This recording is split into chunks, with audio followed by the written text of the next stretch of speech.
Grace Harper stared at the eviction notice taped to her apartment door and felt her stomach drop. 3 months behind on rent. The words blurred as tears filled her eyes, but she quickly wiped them away. She didn't have time to cry. Her shift at Memorial Hospital started in 40 minutes, and she still needed to stop by her mother's place to drop off medications. The November wind cut through her thin jacket as she hurried down the street. She'd sold her car 2 months ago to pay for her mom's chemotherapy drugs. The insurance had covered some of it, but not nearly enough. Cancer treatment was expensive, and even with her nursing salary, Grace was drowning in medical bills. Her savings account showed $12.37. She checked it that morning, hoping somehow the numbers had magically changed. They hadn't. At 28 years old, Grace had imagined her life would look different by now. She'd pictured herself in a nice apartment, maybe with a dog, taking vacations once a year. Instead, she was working 16-hour shifts, skipping meals to save money and borrowing from friends just to keep the lights on. But she couldn't complain. Her mother was still alive, still fighting. That was worth everything. She climbed the stairs to her mom's small apartment and knocked softly. Helen Harper opened the door, looking thinner than last week. The chemo was taking its toll, but her mom still smiled when she saw Grace. "Baby, you look exhausted," her mother said, reaching out to touch Grace's cheek. "I'm fine, Mom. Just a double shift yesterday." Grace forced brightness into her voice. "I brought your pills. Make sure you take them with food, okay? There's some soup in your fridge from last night." Her mother's eyes were knowing. "Grace, you need to eat too. You're getting too thin." "I eat at the hospital," Grace lied. The truth was she'd been living on crackers and whatever free coffee she could get from the break room. The hospital cafeteria was too expensive, even with her employee discount. After making sure her mom had everything she needed, Grace rushed to catch the bus. She counted out exact change from her pocket, relieved she had just enough for the fare. The bus was crowded with morning commuters, and she stood the whole way holding onto a pole and trying not to think about how tired she already felt. Memorial Hospital was busy when she arrived. It always was. Grace clocked in and threw herself into work, the familiar routine providing a welcome distraction from her problems. She checked vitals, administered medications, comforted worried families, and did everything the doctors needed. Nursing was hard work, but Grace loved it. Making people feel better, even in small ways, gave her life meaning. Her supervisor, Mrs. Chen, pulled her aside during lunch break. "Grace, you've been working a lot of overtime. Are you doing okay?" Grace nodded quickly. "Yes, ma'am. Just trying to save up a bit." Mrs. Chen studied her with concern but didn't push. "Well, don't burn yourself out. We need good nurses like you." The afternoon dragged on. By 7 p.m., Grace's feet ached and her back was stiff from being on her feet all day. But she had another shift starting at 8 p.m. She'd volunteered for the overnight shift because it paid slightly more. Every dollar counted. She bought a cup of coffee from the vending machine with the last $2 in her wallet and sat in the break room, trying to stay awake. Another nurse, Patricia, sat down beside her. "Double shift again?" Patricia asked sympathetically. "Yeah," Grace said, sipping the bitter coffee. "Need the hours." "Girl, you're going to run yourself into the ground." Grace knew Patricia was right, but what choice did she have? The eviction notice gave her 2 weeks to come up with 3 months of back rent, plus late fees. That was over $4,000. Even with the extra shifts, she'd never make it in time. She'd probably end up sleeping in her car, if she still had a car. The night shift was quieter, but no less exhausting. Grace moved through the halls like a zombie, checking on patients, responding to call buttons, documenting everything in the computer system. Around 2 a.m., a man was brought in by ambulance. Homeless, the paramedics said. Found unconscious in an alley. Possible overdose. Grace helped get him settled, starting an IV and monitoring his vitals. He was young, maybe in his 30s, with dark hair matted with dirt. His clothes were torn and filthy, and he smelled like he hadn't bathed in weeks. But Grace didn't judge. She'd seen enough in her years of nursing to know that everyone had a story. The man stabilized, and Grace made sure he was comfortable before moving on to other patients. By the time her shift ended at 6 a.m., she was so tired she could barely think straight. She clocked out, collected her things, and stepped into the cold morning air. The walk home was always the worst part. The bus wouldn't start running for another hour, and Grace couldn't afford a taxi. She pulled her thin jacket tighter and started walking, her breath visible in the freezing air. That's when she saw him. A man was lying on the sidewalk just outside the hospital grounds. He was curled up on his side, not moving. Grace's nursing instincts kicked in immediately. She rushed over and knelt beside him, her tiredness forgotten. "Sir? Sir, can you hear me?" The man didn't respond. Grace checked his pulse. It was there, but weak. His skin was ice cold and his breathing was shallow. She recognized the signs immediately. Hypothermia, probably dehydration too. This man needed help, and he needed it now. Grace looked around desperately. A few cars passed by, but no one stopped. People hurried past on the sidewalk, avoiding eye contact. Her phone had 5% battery left. She could call an ambulance, but by the time they arrived, it might be too late. The emergency room was right there, just across the parking lot. She made a decision. Grace flagged down a taxi that was dropping someone off at the hospital. "Please," she said to the driver. "This man needs to get to the emergency room. It's just right there." The driver looked at the man in rags and shook his head. "No way. He'll mess up my cab. Please, he might die." "Not my problem, lady." Grace felt anger rise in her chest, but she didn't have time to argue. She pulled out her wallet and opened it. Inside was $43. It was supposed to buy her groceries for the week. It was supposed to help with rent. It was all she had. "I'll give you $40, she said. "Please. Just get him to the emergency room entrance." The driver looked at the money, then at Grace's desperate face. He sighed. "Fine. But you're coming too, and you're helping me get him in." Together, they managed to get the unconscious man into the back seat. Grace climbed in beside him, supporting his head. The short drive to the emergency entrance took less than 2 minutes, but it felt like forever. At the emergency room, Grace helped get the man onto a gurney. She explained his symptoms to the intake nurse and made sure they understood how serious it was. The ER staff knew Grace. They trusted her judgment. As they wheeled the man away, Grace stood in the emergency room entrance, shaking. Not from cold, but from the realization of what she'd just done. She'd spent her last $40 on a complete stranger. She had no money for food, no money for the bus, no money for anything. But as she watched the medical team work to save the man's life, Grace knew she'd made the right choice. She couldn't walk past someone who needed help. That wasn't who she was. She just hoped somehow she'd figure out how to survive the next 2 weeks. Grace walked home that morning as the sun rose over the city. Her feet hurt, her body ached, and her stomach growled with hunger. But more than anything, she felt worried about the man she'd helped. Would he be okay? She should have stayed to find out, but she was so exhausted she could barely keep her eyes open. Her apartment felt colder than usual when she got home. She checked the thermostat and realized why. The heating had been shut off. Apparently that was part of being 3 months behind on rent. Grace wrapped herself in every blanket she owned and collapsed onto her bed, too tired to even take off her shoes. She slept for 4 hours before her alarm jolted her awake. She had another shift starting at 2 p.m. Grace dragged herself to the shower, letting the hot water run over her until she started feeling human again. At least the water still worked. There was nothing to eat in her apartment except half a box of crackers and some instant coffee. Grace ate the crackers standing at her kitchen counter and told herself it was enough. It had to be. When she arrived at the hospital for her afternoon shift, she immediately went to check on the man from that morning. She found him in the general ward, room 347. His chart said his name was John Doe, which meant he hadn't been able to tell them his real name yet. But he was stable. They'd treated him for severe dehydration and hypothermia, just as Grace had suspected. She knocked softly on his door and peeked inside. The man was awake, sitting up in bed, looking much better than he had 12 hours ago.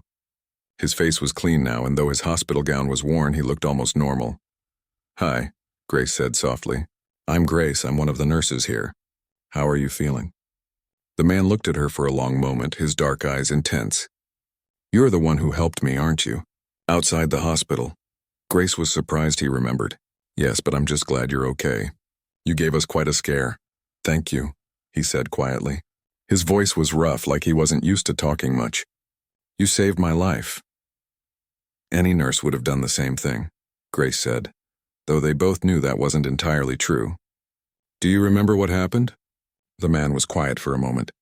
I'd been on the streets for a while. Lost track of time. Hadn't eaten or had water in days. I must have passed out." Grace checked his vitals and made some notes on his chart. "Well, you're recovering nicely.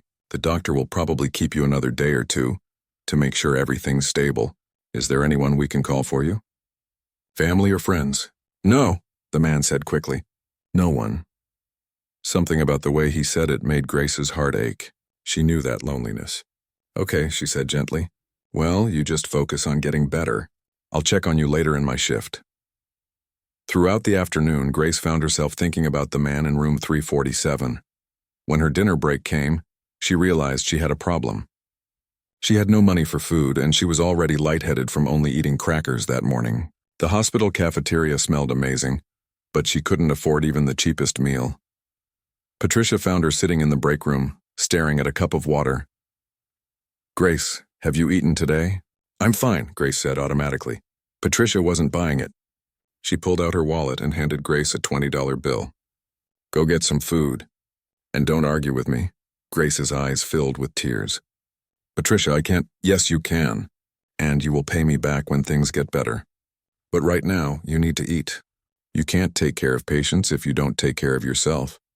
Grace hugged her friend and went to the cafeteria, feeling grateful and ashamed at the same time. She bought a sandwich and an apple, eating slowly to make it last. On her way back to the floor, she passed the donation room where the hospital kept clothes and supplies for patients who needed them. Grace had an idea. She found a pair of sweatpants, a clean t-shirt, and a hoodie that looked like they might fit the man in 347. She also grabbed some basic toiletries. When she brought them to his room, the man looked shocked. I thought you might want some clean clothes for when you're discharged, Grace said. They're donations, so don't worry about paying for them. The man stared at the clothes like they were made of gold. Why are you doing this? Grace smiled. Because everyone deserves kindness, no matter what. Over the next few days, Grace found herself stopping by room 347 more often than necessary. The man who insisted she just call him John didn't talk much, but Grace filled the silence with stories about her day, funny things patients had said, updates about the hospital gossip. She brought him books from the hospital library and made sure his meals were warm. John mostly listened, but occasionally he'd ask questions. He wanted to know about Grace's life, why she became a nurse, what she liked to do when she wasn't working. Grace found herself opening up in ways she hadn't with anyone in months. She didn't tell him about the eviction notice or her mom's cancer or how broke she was, but she told him about her dreams, about wanting to make a difference, about believing in the goodness of people even when the world tried to prove her wrong. You're different from most people, John said one evening. Grace was on her night shift and she'd stopped by to check his blood pressure. Different how? Grace asked, writing numbers on his chart. Most people see someone like me and look away. They don't see a person. They see a problem or a failure or something that makes them uncomfortable. But you looked at me and saw someone who needed help. No judgment. No hesitation. That's rare. Grace sat down in the chair beside his bed. I think everyone has a story, John. No one wakes up wanting their life to fall apart. Sometimes things just happen and we do the best we can. I don't believe in judging people for their worst moments. John nodded slowly, his expression thoughtful. You believe that because you're a good person. But not everyone is like you. I think more people are good than we realize, Grace said. We just don't always see it. On John's discharge day, Grace felt strangely sad. She'd grown used to their conversations, to checking on him during her shifts. The hospital felt a little lonelier knowing he'd be gone. She helped him sign his discharge papers and walked him to the exit. He was wearing the donated clothes she'd given him, and he'd kept himself clean and shaved during his stay. He looked different than the man she'd found on the sidewalk. Take care of yourself, Grace said. And if you ever need anything, you can always come back to the ER. Promise me you'll get help if you need it. I promise, John said. Then he hesitated. Grace, I don't have a way to repay you for what you've done. But someday I will, somehow. Grace shook her head. You don't owe me anything. Just take care of yourself. That's enough. She pulled off her winter coat, the one she'd had since college. It was old and worn, but it was warm. Take this, she said, holding it out to him. Winter's only getting colder. Grace, I can't, please. I have another one at home, she lied. She didn't, but she could layer sweaters. She'd be fine. John took the coat, his eyes shining with emotion. Thank you. For everything. You're an angel, Grace Harper. I won't forget what you've done. He pulled out a small notebook from his pocket and scribbled something in it before walking out into the cold afternoon. Grace watched him go, hoping he'd be okay, hoping life would be kinder to him. That evening, Grace walked home without a coat. The wind bit through her thin scrubs and she shivered the whole way. When she finally made it to her apartment building, there was another notice on her door.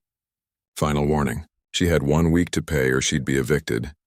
Grace went inside, sat on her bed, and cried for the first time in months. She'd given everything she had to help a stranger, and now she had nothing left for herself. No money, no food, no way to pay rent. But even through her tears, she didn't regret it. She'd saved a life. That meant something. It had to.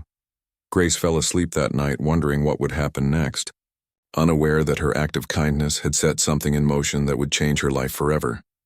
3 weeks passed, and Grace's situation went from bad to worse. She'd been evicted from her apartment and was staying on Patricia's couch, too embarrassed to tell her mother what had happened. She'd sold most of her possessions just to help pay for her mom's medications.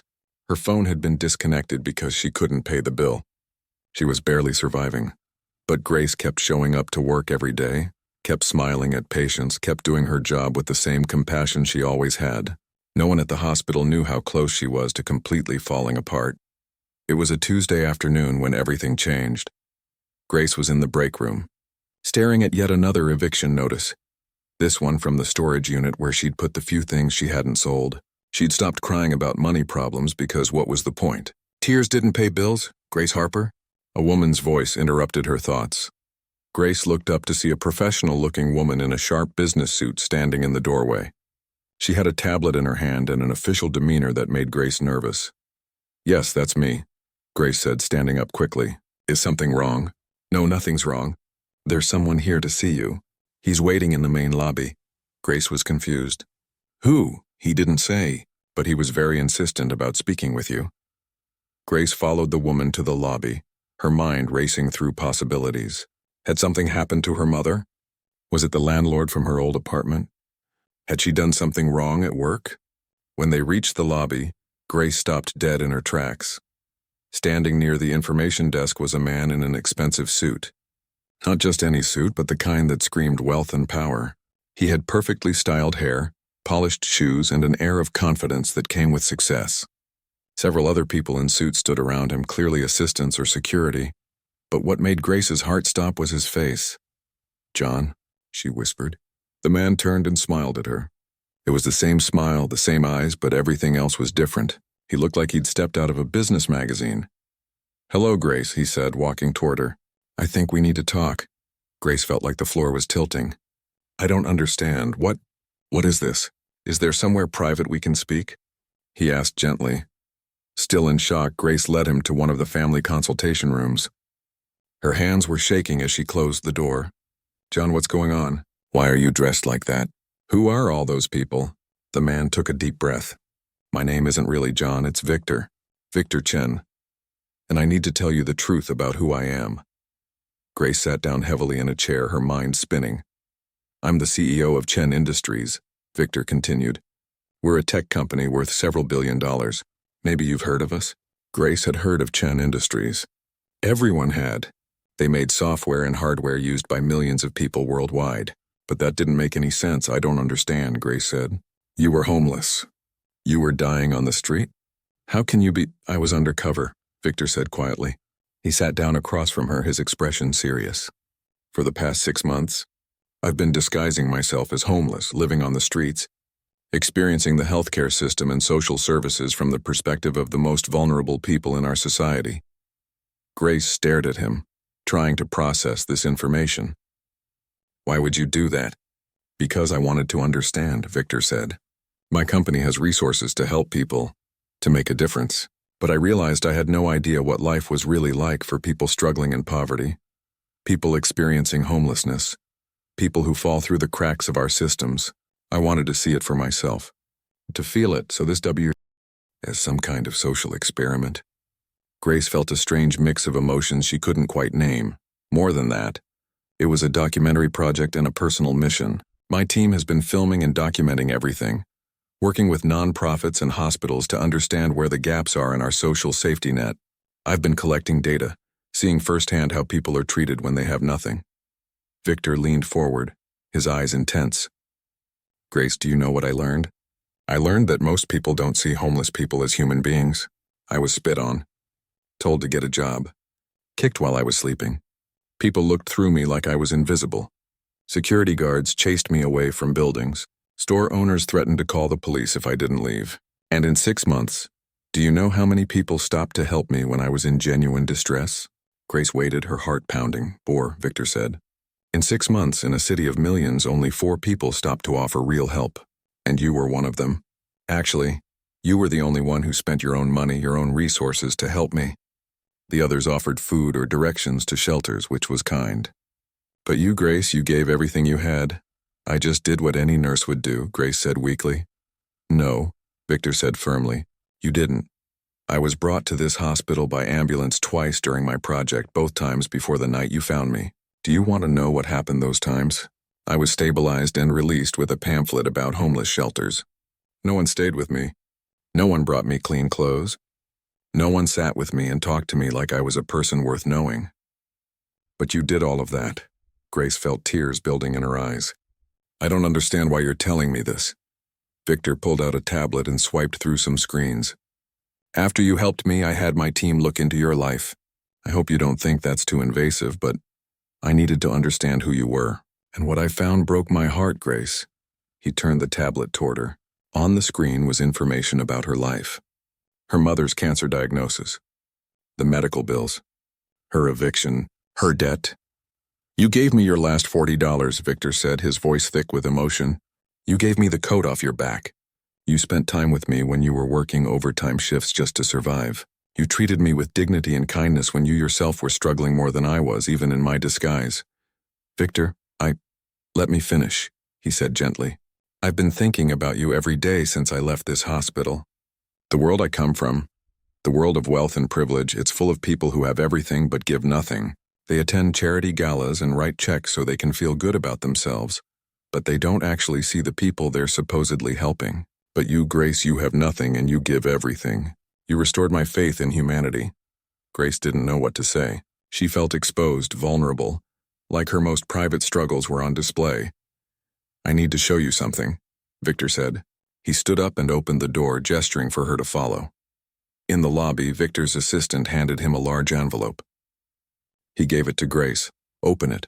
With trembling hands, Grace opened the envelope. Inside was a check. She looked at the number and gasped. $250,000. I can't accept this, Grace said immediately, trying to hand it back. This is too much. I didn't help you for money. I don't want... Grace, please listen, Victor said. This isn't charity and it's not payment. This is me recognizing what you did. This check will cover all of your mother's medical bills, pay off your debts, and give you a cushion to breathe again. But that's not all. He pulled out another document. This is a deed to an apartment 3 blocks from here. 3 bedrooms, fully paid for 5 years. It's yours. Your mother can live with you, or you can use the extra space however you want. Grace's legs felt weak. Victor, this is insane. I can't. And finally, Victor continued, I'm opening a new hospital. A facility dedicated to serving everyone, regardless of their ability to pay. A place where people are treated with dignity and compassion, no matter who they are or what they look like. I want you to be the director of patient care. The salary is $300,000 a year plus benefits. Grace sat down right there in the lobby, her mind unable to process what was happening. This isn't real. This can't be real. Victor knelt down beside her. It's real, Grace, and you deserve every bit of it. You saw me as human when I had nothing. You didn't see my lack of wealth or status as a reflection of my worth. You just saw someone who needed help and you helped. That's the kind of person I want leading patient care at my hospital. Someone who actually cares. But I'm just a nurse. I don't have experience running departments, or you have something better than experience. You have heart. You have integrity. And you genuinely care about people. Those are things that can't be taught. The administrative stuff? You can learn that. But being a good person? That's who you are. Grace looked at the check, at the deed, at the job offer. Her entire life was about to change. Everything she'd been struggling with, all the stress and fear and exhaustion could end right now. But part of her felt guilty, like she didn't deserve this. Victor, why me, really? There are lots of good people in the world. Because you didn't just help me when it was convenient, Victor said. You helped me when it cost you everything, and you never expected anything in return. That's rare, Grace, that's precious. And I want to make sure you never have to choose between helping someone and taking care of yourself ever again. Grace felt tears streaming down her face. Patricia had appeared in the lobby along with several other nurses who worked with Grace. They'd been watching the whole thing, their faces full of shock and joy. "Say yes," Patricia called out. "Girl, you deserve this." Grace looked at Victor, at his kind eyes and genuine smile. She thought about her mother, about being able to tell her that everything would be okay. She thought about having a home again, about not being hungry, about being able to help people without sacrificing herself. "Okay," she whispered. "Yes, I accept." The lobby erupted in applause. Nurses and patients and visitors who'd been watching all started clapping. Victor smiled and helped Grace to her feet. "Thank you," he said. "For everything." Grace hugged him, this strange man who'd come into her life as a homeless patient and revealed himself as an angel in disguise. Her life had just changed forever, and she knew nothing would ever be the same. The first thing Grace did was go see her mother. She took a taxi, not the bus, and she didn't even think twice about the cost. She still couldn't believe what had happened. The check was in her purse, along with the deed to an apartment and a job offer that would change everything. Helen was sitting in her small living room when Grace arrived, wrapped in blankets and watching an old movie on her tiny television. She looked up when Grace came in and her smile faded when she saw her daughter's face. "Grace? Baby, what's wrong?" "You look like you've seen a ghost." Grace sat down beside her mother and took her hands. "Mom, something happened today. Something incredible." She told her mother everything, about finding Victor on the street, about helping him, about him revealing who he really was. Helen listened with wide eyes, occasionally gasping or squeezing Grace's hands tighter. When Grace showed her the check, Helen started crying. "Oh my God," she whispered. "Grace, this is a miracle. This is an actual miracle. All your medical bills are paid, Mom, everything, and we're going to have a real home together. 3 bedrooms. You can have your own space with enough room for all your things, and I'll have a real job where I can actually help people the way I've always wanted to." Helen pulled Grace into a tight hug, both of them sobbing with relief and joy and disbelief. "You deserve this, baby. You've worked so hard. You've sacrificed so much." "We're going to be okay now," Grace said, the words feeling strange on her tongue. She'd spent so long just trying to survive that the idea of actually being okay felt foreign. "We're really going to be okay." The next few weeks were a whirlwind. Grace met with Victor's legal team to sign paperwork and make everything official. She went to see the apartment, and it was more beautiful than she'd imagined. Hardwood floors, big windows with city views, a modern kitchen, and enough space for her and her mother to finally live comfortably. She gave her 2 weeks' notice at Memorial Hospital, and while it was bittersweet to leave, everyone was so happy for her. They threw her a farewell party in the break room, and even Mrs. Chen cried when hugging her goodbye. "You're going to do amazing things," Mrs. Chen said. "I always knew you were special." Grace helped her mother move into the new apartment, buying furniture and decorations for the first time in years.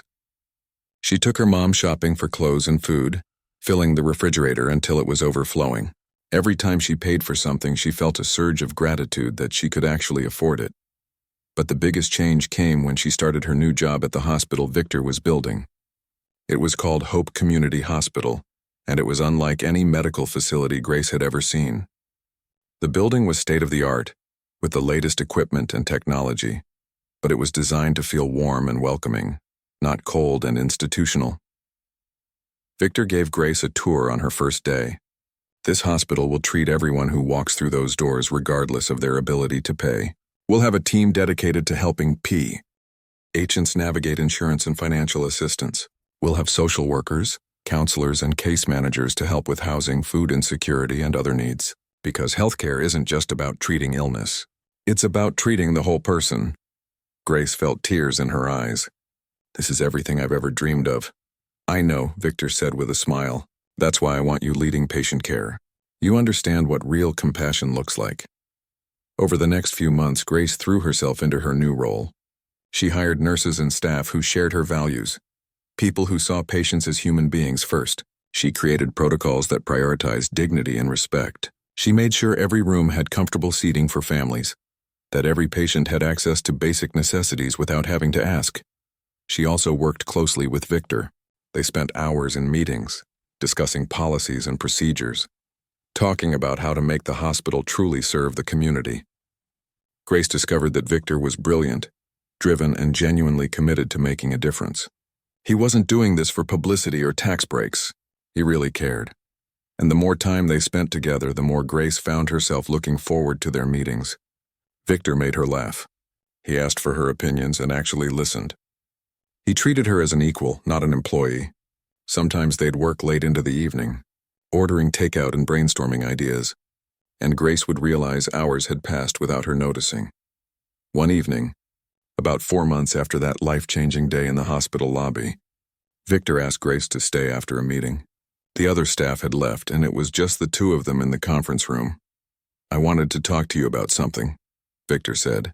He seemed nervous, which was unusual for him. "But it's not work-related." Grace felt her heart start beating faster. "Okay.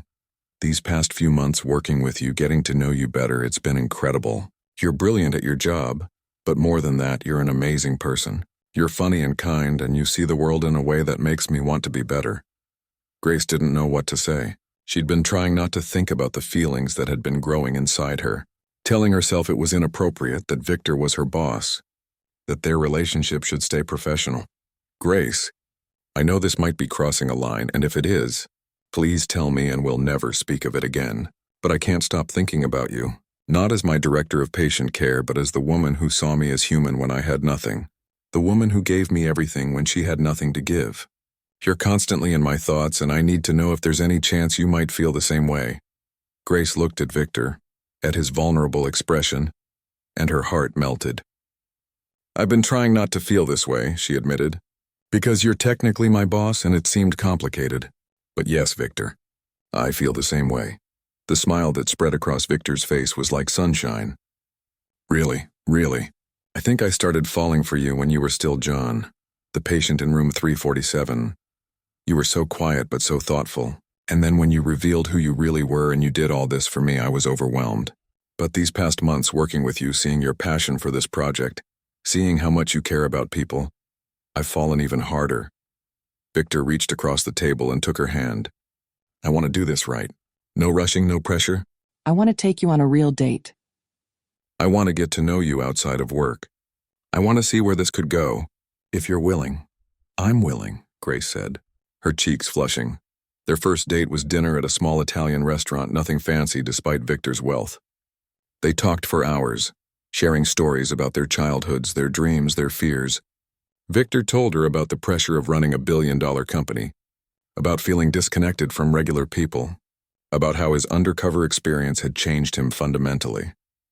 Grace told him about nursing school, about her mother's cancer diagnosis, about the shame she'd felt when she couldn't pay her bills, about how close she'd come to giving up entirely. "You saved my life that night," Victor said, holding her hand across the table. "Not just physically. You saved my spirit. You reminded me that goodness still exists in the world." "You saved mine too," Grace said. "I was drowning and you threw me a lifeline." Their relationship grew slowly but steadily. Victor met Helen, who immediately loved him. "He looks at you the way your father looked at me," she told Grace later. "Like you're the most precious thing in the world."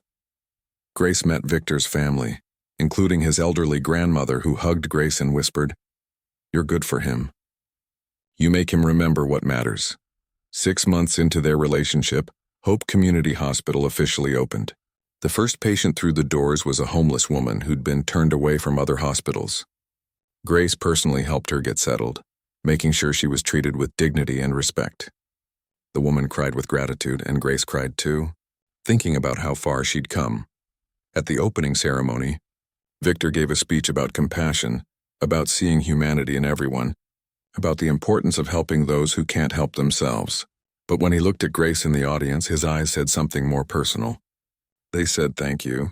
They said I love you. They said you changed everything. Grace smiled back, her heart full. She'd gone from broke and desperate to blessed beyond measure. But more than the money or the job or the apartment, she'd found something even more valuable. She'd found purpose. She'd found love. She'd found hope, and she knew without a doubt that the best was yet to come. "I made a mistake," Brooke said quickly. "What I did to you, it was wrong. I've thought about it many times over the years. I was rigid and unforgiving, and I punished you for being human. I'm sorry, Maya studied the woman. The apology seemed genuine. Why are you leaving Sterling and Associates? They let me go, actually. Budget cuts, they said, but really it was because I couldn't adapt. The world is changing. Companies are changing. I stayed stuck in the old way of doing things, and it cost me my career. Brooks met Maya's eyes. I've been doing a lot of thinking about what kind of leader I want to be. I know I can't change the past, but I'd like to do better in the future. This company has a very different culture than Sterling and Associates, Maya said. We value compassion and flexibility here. We believe in supporting our employees' whole lives, not just their work product. If you came here, you'd need to embrace that philosophy completely. I understand, and honestly, that's why I applied. I want to be part of something better. Maya hired her, put her in a different department, not directly under her supervision, but gave her a chance. Alex asked if she was sure, and Maya said yes. Everyone deserves a second chance. You gave me one. I can give her one too. 2 years after that first interview, Morrison Tech had grown to over 200 employees. They'd expanded to 3 cities. Alex was being featured in business magazines as one of the country's most innovative young CEOs. And Maya was right there beside him, helping build something that mattered. One Saturday, they had a company family day. The office was full of employees and their kids, playing games, eating food, laughing together. Maya stood watching it all. Liam playing tag with some other kids. Alex talking to employees with a baby balanced on his hip that belonged to one of their developers who'd just come back from parental leave. Ms. Brooks came up beside her. This is something special you've all built here. We think so, Maya said. I worked in corporate environments for 30 years and I never saw anything like this. People actually seem happy to be here. Brooks paused.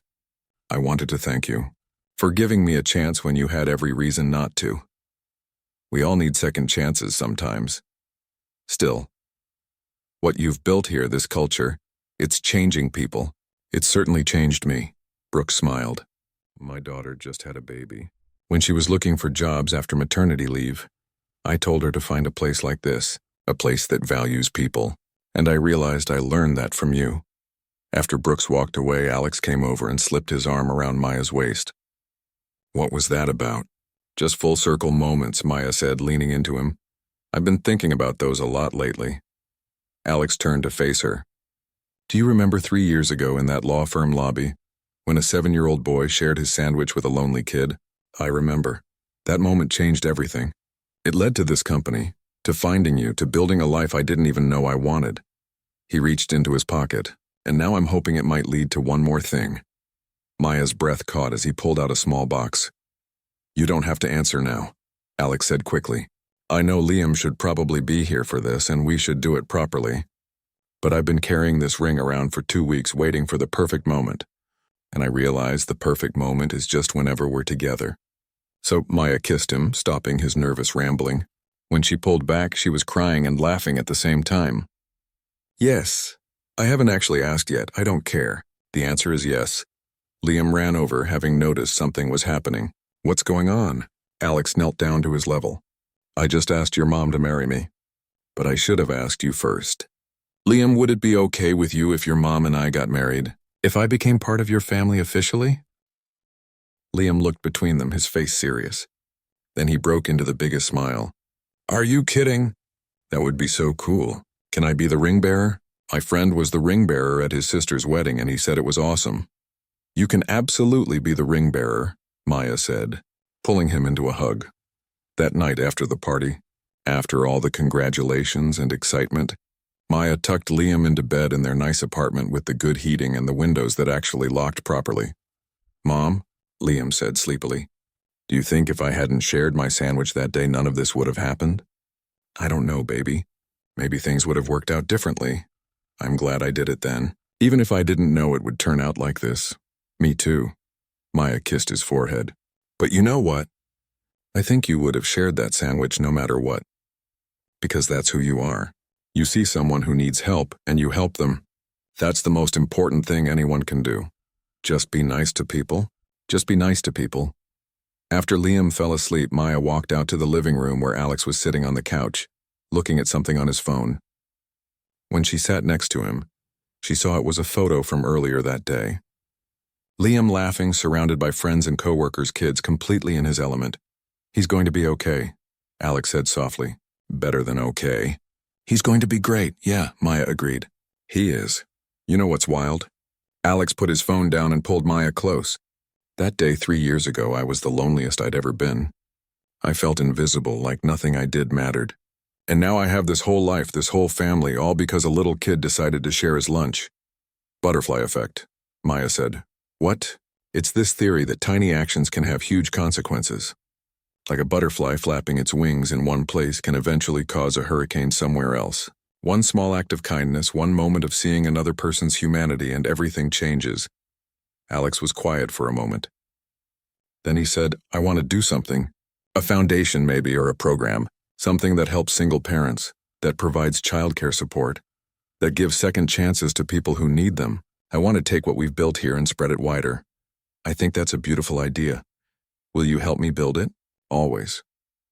They sat there together in the comfortable silence of people who knew each other deeply, who'd been through hard times and came out the other side. Outside, the city hummed with life, full of people struggling and trying and hoping for better days. Somewhere out there, someone was probably making a choice right now. A choice to be kind or to look away, to help or to ignore, to see another person's humanity or to treat them as invisible. And maybe, just maybe, that choice would ripple outward like waves in water, touching lives in ways no one could predict. Maya thought about the woman she'd been 3 years ago, desperate and scared and fired for trying to be a good mother. She thought about the path that had led her here, to this moment, to this life. It hadn't been easy. It had been hard and painful and full of moments where she'd wanted to give up, but she hadn't. And now she was here. Sometimes, Maya thought, the world breaks your heart, and sometimes, if you're very lucky, it gives you something beautiful in the broken pieces.